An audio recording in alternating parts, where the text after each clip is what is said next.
बिस्मिल्लाहिर्रहमानिर्रहीम। अस्सलाम वालेकुम नाज़रीन, बच्चों को दुआ, बड़ों को सलाम। ज़ीशान अलवानी है मेरा नाम और आप देख रहे हैं रियल पाकिस्तान। नाज़रीन, आज हम बात करेंगे इलेक्शन के हवाले से। जंग की बात की जाए तो वहाँ पर भी सियासी गहमा गहमी अपने अरूज पे है और पाकिस्तान के मुख्तलिफ शहरों में इस वक्त सियासतदानों की जो है वो दौड़ें लग चुकी हैं। पाकिस्तान राय हक पार्टी जो है ये तकरीबन अरसा दूसरा इलेक्शन है जहाँ पर जो है वो अपने मुख्तलिफ हलकों में उम्मीदवार सामने लेके आ रही है। पाकिस्तान राय हक पार्टी के जो इब्राहिम कासमी साहब चेयरमैन हैं, जिनका ताल्लुक जो है वो पेशावर से गालिबन या खैबर पख्तूनख्वा से है, और उनके उम्मीदवार जो हैं मुख्तलिफ हलकों में इस वक्त जो है वो सामने आ रहे हैं। अगर बात की जाए कराची की तो कराची में अल्लामा औरंगज़ेब फ़ारूकी साहब हैं जो कि सुन्नी उलमा कौंसिल के सदर हैं। वो भी इस बार इलेक्शन लड़ने जा रहे हैं। गालिबन उन्होंने 2018 का इलेक्शन भी लड़ा था, 2013 का इलेक्शन भी लड़ा था, लेकिन वो दोनों इलेक्शन जो हैं वो हार गए थे। और उनके जो मद्दे मुकाबल उम्मीदवार था वो पीपल्स पार्टी का भी था और MQM का भी था और साथ साथ जमात इस्लामी का भी था और नून लीग का भी था। और उस दौरान जो है वहाँ पर MQM का उम्मीदवार जो है वो गालिबन ये कहा कि बकौल उनके किताजनी करके वो इलेक्शन जीता था। अभी रिसेंटली जो है एक बार फिर हल्का NA 230 से और PS 88 से जो है कागजात जो है वो जमा करवा दिए अल्लामा औरंगज़ेब फ़ारूकी ने। लेकिन आज ही इस टॉपिक पे हम बात करेंगे और आपसे गुजारिश करूंगा कि सबसे पहले अगर आपने हमारा चैनल सब्सक्राइब नहीं किया तो सब्सक्राइब कर ले, घंटी के निशान को दबा लें ताकि हमारी आने वाली हर वीडियो आप तक जल्द पहुंच सके। नाज़रीन, हम बात करेंगे पाकिस्तान राय हक पार्टी की। पाकिस्तान राय हक पार्टी के चेयरमैन जनाब इब्राहिम कासमी साहब ने एक बार फिर जो है मैदान सजा लिया है और इस इलेक्शन में भी जो आने वाला इलेक्शन है इस पे भी पाकिस्तान के मुख्तलिफ शहरों में मुख्तलिफ हलकों में अपने उम्मीदवार खड़े कर दिए। एक तरफ अगर बात की जाए तो जंग में भी पिछली बार जो है आज़ाद हसीयत से उम्मीदवार सामने आए थे, लेकिन पाकिस्तान राय हक पार्टी की हिमायत हासिल थी जनाब मुआविया आज़म तारिक को और अल्लामा मोहम्मद अहमद लुधियानवी को। वो 2018 का इलेक्शन जो था वो मुआविया आज़म तारिक साहब जो है MP की सीट जो है वो जीत गए थे और मौलाना अहमद लुधियानवी साहब जो थे वो इलेक्शन हार गए। उससे पहले भी कई बार तकरीबन मैक्सिमम 3 बार वो इलेक्शन हार चुके हैं, NA का भी और PP का भी। अब दोबारा जो है एक बार फिर वो मैदान में आ चुके हैं और अब देखना ये है कि वो पाकिस्तान राय हक पार्टी के प्लेटफॉर्म से इलेक्शन लड़ते हैं या फिर आज़ाद हसीयत थे। दूसरा अगर बात की जाए अल्लामा औरंगज़ेब फ़ारूकी की तो वो तीसरी बार एक बार फिर भी इलेक्शन लड़ने जा रहे हैं।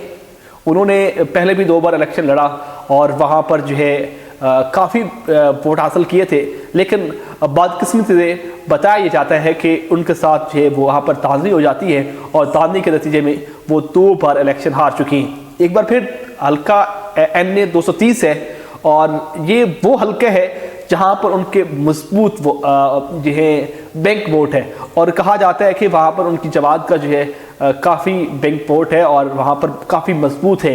इस बार एक बार फिर जो है उन्होंने वहाँ पर कागजात नामजदगी जमा करवा दिए, लेकिन आज की ये खबर है कि उनके कागजात जो है वो मंजूर नहीं हुए, रिजेक्ट कर दिए गए। अब देखना ये है जिस तरह मौलाना मुआविया आज़म तारिक साहब के हल्का NA 109 से कागजात जो है वो मंजूर नहीं हुए थे और उन्होंने अदालत से रुजू किया था, क्या अल्लामा औरंगज़ेब फ़ारूकी साहब भी कागजात मंजूर न होने पर अदालत से रुजू करते हैं या नहीं, देखना अभी बाकी है। दूसरा अगर बात की जाए कि उनके साथ उनके जो मद्दे मुकाबिल है वो पाकिस्तान तहरीक इंसाफ से भी है और पाकिस्तान पीपल्स पार्टी से भी उम्मीदवार है और जमात इस्लामी से भी है और MQM से। और कहा जाता है कि वहाँ पर MQM का जो है बड़ा वोट होने के साथ साथ वहाँ पर उनका दबदबा रोब बड़ा है। लेकिन अल्लामा औरंगज़ेब फ़ारूकी की बात की जाए तो वो एक जमात के सदर हैं और जमात के सदर होने की हैसियत से उनका भी एक बैंक वोट होने के साथ साथ एक बड़ा नाम है।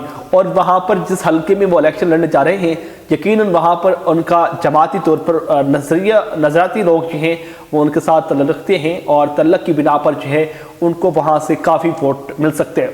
अब देखना ये है कि क्या वो इलेक्शन लड़ने के लिए और अपने कागजात मंजूर करवाने के लिए अदालत से रुजू करते हैं या फिर वो किसी के हक में जो है वो बैठते हैं, क्योंकि पिछली बार भी कई इलेक्शन जो है उन्होंने लड़े हैं और बहुत से इलेक्शन में उन्होंने जो है बहुत सारे ऐसे उम्मीदवार थे, जिस तरह उन्होंने एक बार जमात इस्लामी के उम्मीदवार को भी सपोर्ट किया था, MQM के भी और पाकिस्तान तहरीक इंसाफ के उम्मीदवार को भी सपोर्ट किया था मुख्तलिफ हल्कों में, क्योंकि पूरे पाकिस्तान में ایک جماعت کا نام ہے، اور صدر کی حیثیت سے مختلف حلقوں میں جب امیدوار سامنے آتے ہیں، جب ان کا اپنا ذاتی امیدوار نہیں ہوتا تو ایسے امیدوار ہوتے ہیں جن کو یہ پتہ ہوتا ہے کہ بھائی یہاں پر اس جماعت کا ایک نام ہے، بینک ووٹ ہے، تو وہ پھر ان کے ساتھ رابطہ کرتی ہے اور ان سے حمایت جو ہے وہ لیتی ہے۔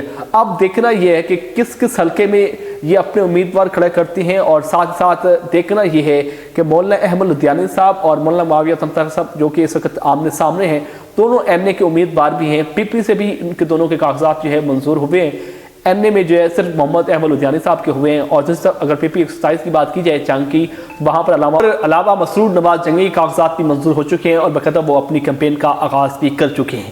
اب دیکھنا یہ ہے کہ یہ تمام تر جو معاملات ہیں وہ کس طرح طے پاتے ہیں اور کون سا امیدوار جو ہے وہ سامنے آتا ہے، اور پچھلی طرح پاکستان رائے حق پارٹی جو ہے ایک بار پھر اپنے جو ہے تمام تر حلقوں میں امیدوار کھڑا کر سکتی ہے یا پھر اس بار لوز رہے گی۔